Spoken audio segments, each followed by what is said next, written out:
नमस्कार. मालिकेच्या आजच्या भागामध्ये आपल्याला पाहायला मिळणार आहे की भूमी अखेर पारितोषला सगळं सत्य सांगणार आहे. म्हणजे आकाश आणि ते दोघं नवरा बायको आहेत आणि त्यानंतर पारितोष हा महाजनांच्या घरी जाऊन जो निर्णय घेणार आहे त्यामुळं इकडे रागिनी मात्र तोंडावर चांगलीच पडणार आहे. तिची मात्र पूर्णपणे वाट लागणार आहे.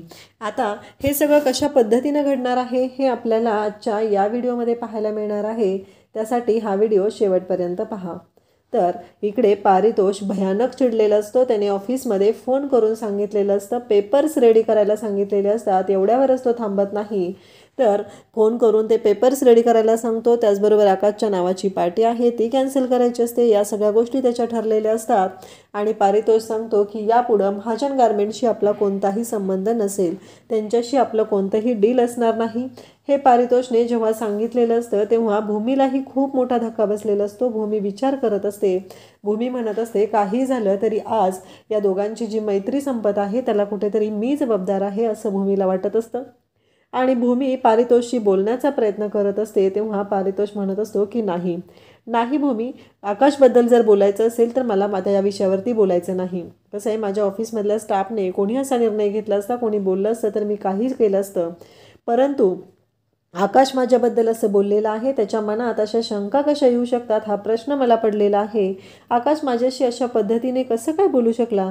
तो माझ्या चारित्र्यावरती संशय घेतोय. कसं आहे, मी एका साध्या घरातून आलेलो आहे आणि मला माझे संस्कार, माझं चारित्र्य, मी जसं आहे हे मला खूप महत्त्वाचं आहे. माझ्या चारित्र्यावर जर कोणी बोट ठेवत असेल तर त्या व्यक्तीबरोबर मी राहू शकत नाही, त्या व्यक्तीबरोबर मी काम करू शकत नाही. हे स्पष्टपणे पारितोष बोलून दाखवत असतो. भूमी इकडे पारितोषला समजवण्याचा प्रयत्न करत असते. भूमी म्हणत असते की सर प्लीज तुम्ही तरी ऐकून घ्या ना. पण पारितोष ही ऐकण्याच्या मनस्थितीत नसतो. पारितोष म्हणत असतो की नाही नाही मिसेस भूमी, तुम्ही त्याबद्दल बोलू नका. आकाशबद्दल बोलायचं असेल तर तुम्ही माझ्याशी नाही बोललात तरी चालेल, दुसरा विषय काय असेल तर बोला. तर भूमी पारितोषला समजवत असते, सर तुम्ही त्यांच्या बाजूनेही थोडासा विचार करून बघा. पण पारितोषला मात्र काहीही ऐकायचं नसतं. पारितोषला फक्त एवढंच पडलेलं असतं की आकाशने जो काही निर्णय घेतलेला आहे, आकाश जे काही वागलेलं आहे ते मला अजिबात पटलेलं नाही, एवढंच पारितोष म्हणत असतो. कारण आकाशने माझ्या चारित्र्यावरती संशय घेतलेला आहे, माझ्या हेतूंवरती संशय घेतलेला आहे. मी एखाद्याची काळजी करतोय हे चुकीचं नाही, हे पारितोषचं म्हणणं असतं आणि त्याच पद्धतीने पारितोष बोलत असतो. त्याचबरोबर आपल्याला पाहायला मिळतं भूमीने आता पारितोषलाही समजवण्याचा प्रयत्न केलेला आहे. पण पारितोषही ऐकण्याच्या मनस्थितीत नाही. त्यानेही सांगितलेलं आहे की नाही. भूमीने त्याचबरोबर आकाशलाही समजवण्याचा प्रयत्न केलेला होता, पण आकाशने पण भूमीचं ऐकलेलं नव्हतं. आकाश म्हणालेला होता की नाही. इकडे आकाश आता घरी पोचलेला असतो. आकाश घरी आलेला असतो, तो टेन्शनमध्ये असतो. रागिनी आणि आजी तिथेच बसलेले असतात.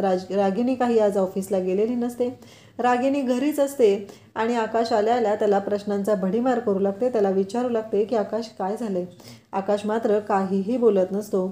आकाश म्हणत असतो की काही नाही झालेलं. तेव्हा रागिनी म्हणते की आता तू बोलणार आहेस की नाही, तू बोलला तर आम्हाला कळणार आहे ना. आकाश आल्या आल्या तिथे ग्लासभर पाणी पितो आणि शांतच असतो. तो म्हणतो की काही नाही, मला थोड्या वेळ शांत राहायचं आहे. परंतु आजी आणि रागिनी दोघीही शांत बसायला काही तयार नसतात. आजी म्हणत असतात की आकाश काय झाले बाळा, तू कसल्या टेन्शनमध्ये, तू जर असा टेन्शनमध्ये असेल तर कसं चालेल सांग बरं. हा सगळ्या घराचा तू पाया आहेस, तू जर व्यवस्थित असेल तरच सगळ्या गोष्टी नीट होणार आहेत, असं आजी बोलत असतात. आणि आकाशला सगळं आठवू लागतं. आकाश म्हणू लागतो की आत्ता मी पारितोषच्या कंपनीमधून आलेलो आहे, मला त्याचं वागणं अजिबात पटलेलं नाही. तो भूमीच्या बाबतीत जे वागत आहे ती गोष्ट मला अजिबात पटलेली नाही. आकाशला त्या सर्व गोष्टी आठवत असतात आणि आकाश ते सगळं आता आजीला आणि रागिनीला सांगत असतो. पण बिचाऱ्या आकाशच्या लक्षात जराही येत नाही की या सगळ्यामुळं काय गोंधळ होणार आहे ते. कारण इकडे आकाश जेव्हा बोलायला सुरुवात करत असतो, तो पारितोषच्या कंपनीमधून आलेला असतो. ही गोष्ट जेव्हा घरी सांगतो तेव्हा मात्र इकडे आता खूप मोठी गोष्ट घडत असते. ती म्हणजे रागिनीला खूप आसुरी आनंद मिळत असतो. कारण तिला या गोष्टीमुळं खूपच फायदा झालेला असतो. तिने या गोष्टीचा अशा पद्धतीने विचार केलेला असतो की आता आकाश आणि भूमी यांना एकत्र कोणीच आणू शकणार नाही. कारण आकाश आणि भूमी यांना वेगळं करण्यासाठी मला एक छान असा मार्ग सापडलेला आहे.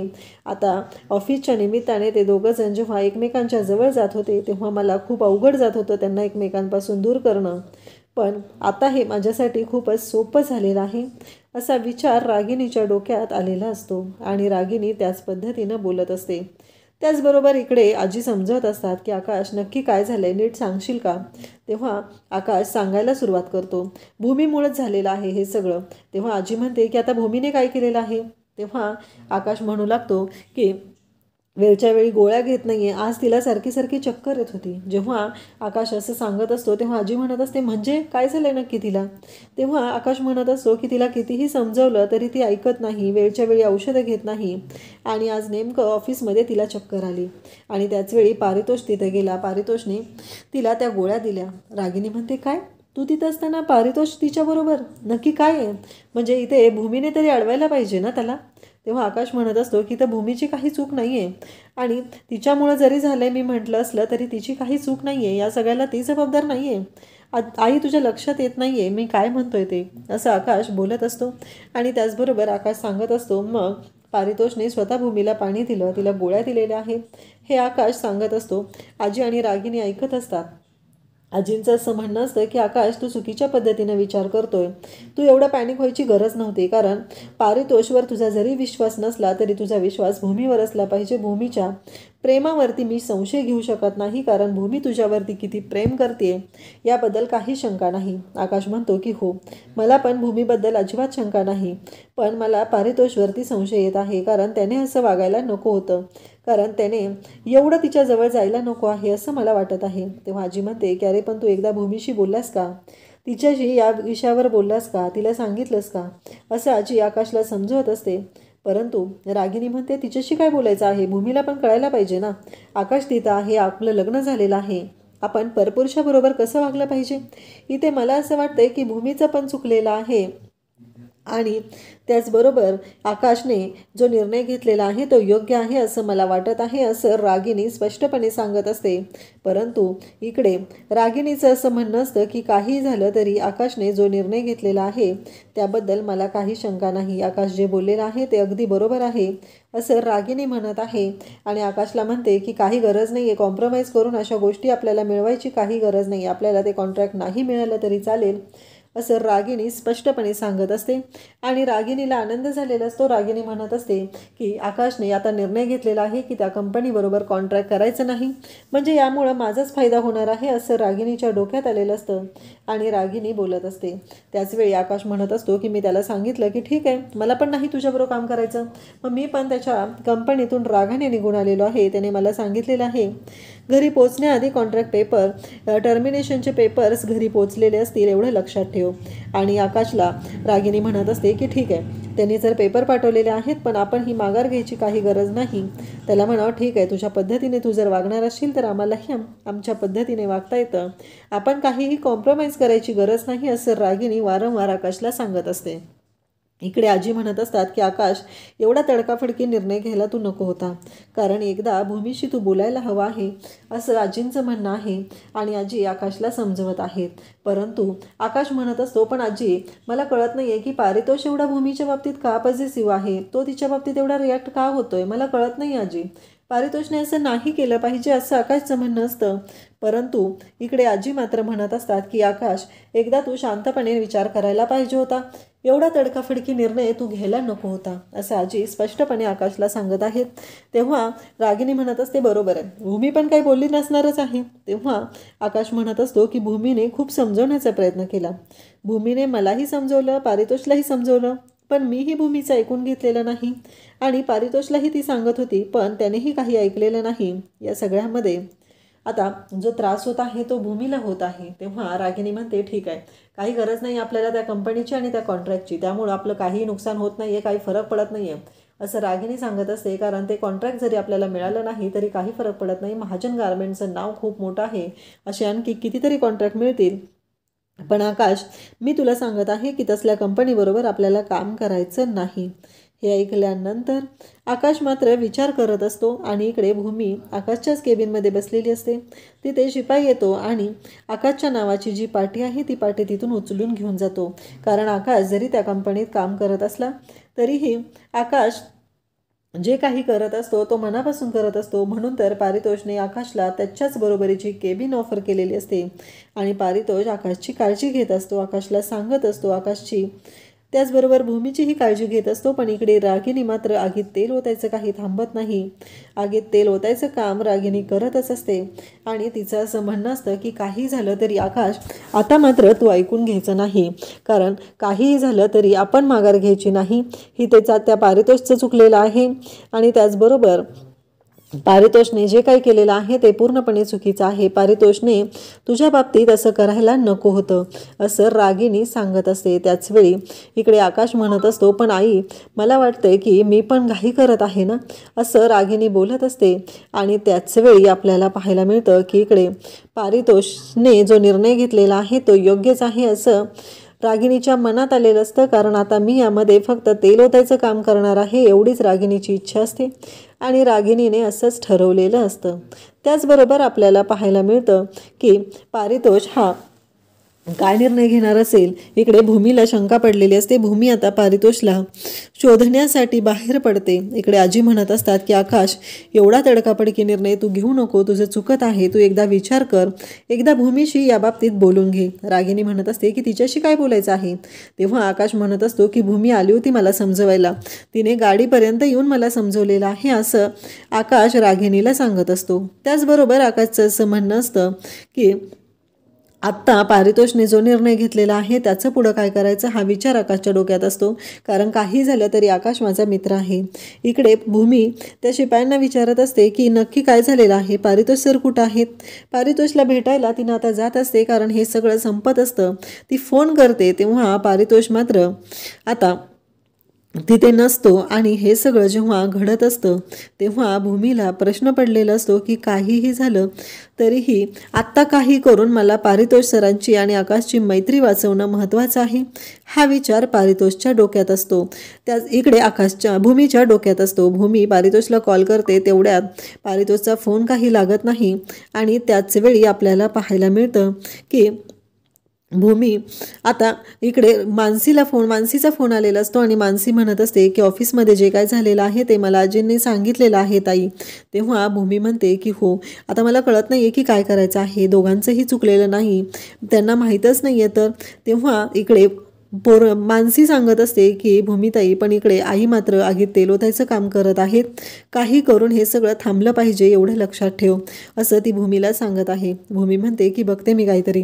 तेवढ्यातच इथे महाजनांच्या घरी शिपाई आलेला असतो आणि त्याने कॉन्ट्रॅक्ट टर्मिनेशनचे पेपर घेऊन आलेला असतो. कारण पारितोषने जे सांगितलेलं असतं त्याच पद्धतीने आता कॉन्ट्रॅक्टचे पेपर घेऊन तो आलेला असतो. ते टर्मिनेशन होणार असतं, म्हणजे महाजन गारमेंट बरोबर पारितोष टेक्स्टाईलचं जे कॉन्ट्रॅक्ट असतं ते टर्मिनेट होणार असतं. ते लेटर आलेलं असतं आणि आता त्याच्यावरती आकाशला सह्या करायच्या असतात. आणि तेव्हा रागिनी आकाशच्या जवळ असते आणि आकाशला विचारते काय आहे. तेव्हा आकाश म्हणतो की टर्मिनेशनचे पेपर आहेत. तेव्हा मात्र इकडे आकाश असं बोलल्याबरोबर इकडे रागिनी म्हणत असते म्हणजे. तेव्हा आकाशला प्रश्न पडतो आणि आकाश शांतच झालेला असतो, कारण इतक्या दिवसांची त्याची आणि पारितोषची जी मैत्री असते ती संपणार की काय अशी भीती आता आकाशला वाटत असते. त्याचवेळी इकडे आता भूमी पारितोषला शोधत दुसऱ्या केबिनमध्ये आलेली असते, पण पारितोष तिथे नसतो. तिला सांगितलं जातं की पारितोष सर बाहेर गेलेले आहेत आणि तेव्हा भूमी विचारू लागते की पारितोष सर नक्की कुठे गेलेले आहेत. कोणी काहीच सांगत नाही. भूमीला मात्र प्रश्न पडलेला असतो. भूमी म्हणत असते की काहीही झालं तरी मला ही जी मैत्री आहे ती जपावी लागणार आहे, कारण पारितोषने भूमीला सांगितलेलं असतं की आकाश बरोबर आता माझी कोणतीही मैत्रीही नसेल, कारण मला त्याच्याशी काहीही देणं घेणं नाही, कारण त्याने जे वागलेलं आहे ते पूर्णपणे चुकीचं आहे आणि त्याचबरोबर त्याने ज्या पद्धतीने रिॲक्ट झालेला आहे ती गोष्टही मला अजिबात पटलेली नाही. हे सगळं आता इकडे पारितोषने सांगितलेलं असतं आणि पारितोषचं असं म्हणणं असतं की काहीही झालं तरीही आता मला हा निर्णय घ्यावा लागणार असतो. आकाशने आता ते कॉन्ट्रॅक्ट पेपर जवळ घेतलेले असतात आणि आकाश विचार करू लागलेला असतो की आता काय करायचं आहे, कारण पारितोषने तर कॉन्ट्रॅक्ट पेपर पाठवलेले आहेत, पण मला मात्र कुठंतरी मनातून वाटत आहे की माझंही तेवढंच चुकलेलं आहे असं आकाशला वाटत असतं आणि आकाश विचार करत असतो. आकाशने ते पेपर हातात घेतलेले आहेत आणि आता त्याच्यावर सही करण्यासाठी रागिनी मात्र आकाशला फोर्स करत असते. आकाशला म्हणत असते की आकाश आत्ताच्या आत्ता त्या पेपरवरती सह्या कर. तेव्हा आजी म्हणत असते की आकाश थांब, एवढा तडकाफडकी निर्णय घेऊ नकोस. पण रागिनी मात्र आकाशला भडकवतच असते. त्याला म्हणत असते की नाही आकाश, आपल्याला असल्या कोणत्याही कॉन्ट्रॅक्टची गरज नाही. त्यामुळं मी तुला सांगत आहे ना, तर या पेपरवरती तू सह्या कर, असं रागिनी स्पष्टपणे आकाशला सांगत आहे. परंतु आकाशला मात्र आता प्रश्न पडलेला आहे की नक्की काय निर्णय घ्यायचा आहे, नक्की काय करायचं आहे, हा विचार आकाश करू लागलेला असतो. आणि आकाश म्हणत असतो की काहीही झालं तरीही आत्ता सध्या माझ्यासाठी महत्त्वाची आहे ती म्हणजे भूमी. कारण भूमीने माझ्यासाठी खूप काही केलेलं आहे, पण तेवढाच पारितोषी आहे. पारितोषची मैत्री माझ्यासाठी खूप महत्त्वाची आहे, असं इकडे आकाशच्या डोक्यात सुरू असतं. आकाश आता दबल झालेला असतो, तो कन्फ्यूज झालेला असतो. त्याला कळत नसतं की काय निर्णय घ्यायचा आहे. म्हणून आकाश विचार करू लागलेला असतो. आणि त्याचबरोबर आजी मात्र इकडे आकाशला म्हणत असते की आकाश, एक गोष्ट लक्षात ठेव, आत्ता तुला विचार करावा लागणार आहे आणि तू भूमीशी एकदा बोलून घे. काही झालं तरी भूमीला एकदा बोल, तिच्याशी भेट, तिला विचार आणि मगच या पेपरवरती सह्या कर, असं आजीने स्पष्टपणे आकाशला सांगितलेलं आहे. परंतु रागिनी मात्र इकडे आकाशच्या मागच लागलेली आहे की काहीही झालं तरीही आकाश, तुला आत्ता हा निर्णय घ्यावाच लागणार आहे, कारण तू पारितोषबरोबर कॉम्प्रमाइज करू शकत नाही, असं रागिनीचं म्हणणं आहे. आणि आपण कॉम्प्रमाइज करायचीही काहीही गरज नाही, असं रागिनीला वाटत आहे. आणि आकाश आता शांतपणे तिथे उभा आहे. रागिनी म्हणत असते की आत्ताच्या आत्ता या पेपरवरती सह्या कर आणि विषय संपवून टाक, कारण त्या पारितोष टेक्स्टाईलबरोबर काम करायची काहीही गरज नाही. रागिनी आकाशच्या मागच लागलेली असते. तू सह्या कर, गरज नाही आपल्याला त्या कंपनीबरोबर काम करायची, त्या डीलची आपल्याला गरज नाही, असं रागिनी वारंवार सांगत असते. आणि आकाश मात्र आता कन्फ्यूज झालेला असतो. आकाश विचार करू लागलेला असतो की आता नक्की काय करायचं आहे. आकाशला कळतच नसतं की मी आता कोणता निर्णय घेऊ, हा प्रश्न आकाशला पडलेला असतो. आणि रागिनी मात्र खुश झालेली असते. रागिनी म्हणते की फायनली तुझं त्या पारितोष इंडस्ट्रीबरोबरचं हे जर डील संपलं तर तुझी आणि भूमीची भेट होणारच नाही आणि तू आणि भूमी एकत्र येण्यापासून मी तुम्हाला अडवू शकेल, हा एवढा प्लॅन रागिनीचा असतो. पण त्याच वेळेस घडतं मात्र वेगळंच. तिथे पारितोष आलेला असतो. आकाश सही करत असतो आणि पारितोषने येऊन आकाशचा हात पकडलेला असतो. सही करण्यापासून त्याला अडवलेलं असतं. आणि आकाश वरती पाहतो तर पारितोषने त्याचा हात पकडलेला असतो आणि पारितोष आकाशकडे आलेला असतो. म्हणजे पारितोषने त्यांची मैत्री जपत आकाशकडे आलेला आहे. आणि त्याचबरोबर भूमीनेही पारितोषला हे सत्य सांगितलेलं आहे, कारण भूमीसाठी महाजन इंडस्ट्रीजचा जे नुकसान आहे, त्याचबरोबर महाजन इंडस्ट्रीजची होणारी बदनामी आहे, त्याबरोबरच रागिनीने हा डाव आखलेला असणार आहे, हे सगळं भूमीच्या लक्षात आलेलं आहे. आणि आकाशला भरीस रागिनी पाडत आहे. त्यामुळं आपण आता हे सत्य पारितोषला सांगूया असा विचार भूमीने केलेला असेल. म्हणूनच पारितोष धावत आलेला आहे आणि त्याने आकाशचा हात पकडलेला आहे. तरीही आकाशच्या नजरेसमोरून ह्या गोष्टी जात नाही की पारितोषने भूमीच्या डोळ्यामध्ये फुंकर मारलेली आहे, तिच्या डोळ्यामध्ये घाण गेलेली काढलेली आहे. ही गोष्ट काही इकडे आकाशला सहनच झालेली नसते, म्हणून अजूनही त्याच्या डोळ्यासमोर ती गोष्ट येत असते. आकाश मात्र पारितोषकडे पाहत असतो आणि तो पारितोषला म्हणालेला असतो की तू भूमीपासून लांब राहा, तरच मी तुझ्याबरोबर काम करेल, अन्यथा मी काम करणार नाही. आणि इकडे पारितोष आता स्वतःहून आलेला आहे आणि आकाश पाहतच राहतो. आणि त्याचबरोबर आता पारितोष आणि आकाश यांच्या दोघांना एकत्र आणण्यामध्ये भूमीचा खूप मोठा वाटा असणार आहे. भूमीनेच हे सगळं घडवून आणलेलं असणार आहे, हे आपल्याला पुढे पाहायला मिळणार आहे. आकाश, आजी सर्वजण आता पारितोषकडे पाहत आहेत आणि भूमीही तिथं आलेली आहे. आणि इकडे रागिणीचं तोंड मात्र पाहण्यासारखं झालेलं आहे. म्हणजे फायनली भूमीने आकाश आणि पारितोष यांच्यामधील गैरसमज दूर करत त्यांची मैत्री कायम ठेवून त्या दोघांना एकत्र आणलेला आहे. कारण यामध्ये रागिणीचा फायदा होऊ शकतो ही गोष्ट मात्र भूमीला चांगलीच माहिती आहे. त्याचबरोबर इकडे आकाश पारितोषकडे पाहत आहे, पारितोषही आकाशकडे पाहत आहे आणि दोघांमधला वाद मिटलेला आहे. उद्याच्या भागामध्ये आपल्याला पाहायला मिळणार आहे की रागिणीने पेपर बनवून आणलेले आहेत आणि आता त्या पेपरवरती फक्त सह्या होणं बाकी आहे. आणि ती आकाशला म्हणते की सह्या कर. आकाश पण म्हणतो की आई, मी या पेपरवरती सह्या करत आहे. आणि त्याचबरोबर आता या पेपरवरती मी सह्या केल्या, जरी प्रॉपर्टी तुझ्या नावावर असली तरीही तू माझ्याशी प्रेमाने वागत आहे, तुझं प्रेम माझ्यावर कायम आहे. हे जेव्हा भूमीच्या लक्षात येईल तेव्हाच भूमीला कळेल की आई तू किती निस्वार्थीपणे माझ्यावरती प्रेम करत आहे. पण तिथे सह्या करतानाच इकडे भूमी येऊन पोचते आणि भूमी म्हणते मलाही आकाश तुझ्याकडून काही पेपर्सवरती सह्या हव्या आहेत. तेव्हा रागिनी मात्र पाहतच राहते, कारण इकडे भूमीने हे जे पेपर्स आणलेले आहेत ते कसले पेपर्स आहेत हा प्रश्न पडलेला असतो. तर भूमीने आणलेले असतात ते डिवोर्स पेपर असतात आणि भूमी म्हणते की मला डिवोर्स हवा आहे आणि त्याचबरोबर अर्धी प्रॉपर्टी ही माझ्या बाळाच्या नावावर असली पाहिजे, कारण माझं बाळ अजून पोटात वाढत आहे, त्याला 6 महिने यायला लागणार आहेत. हे सगळं बोलल्यानंतर रागिणीच्या पायाखालची जमीन सरकते आणि आता आकाश त्याच्या नावावरची प्रॉपर्टी ही रागिणीच्या नावावर करू शकत नाही हे भूमीने दाखवून दिलेलं असतं. आणि आकाश पाहतच राहतो आणि त्याहीपेक्षा रागिणीची अवस्था बिकट झालेली असते, तिला कळायचं बंद झालेलं असतं, कारण आता प्रॉपर्टी पेपर हे भूमीने फाडलेले असतात आणि सगळ्यांच्या समोर उधळून टाकलेले असतात. भूमी मात्र इकडे पाहत आहे की आता नक्की काय होणार आहे हा प्रश्न इकडे रागिणीला पडलेला आहे आणि भूमीने मात्र रागिणीचा बँड वाजवलेला आहे. अशाच अपडेटसाठी चॅनलला सबस्क्राईब करा. थँक्यू.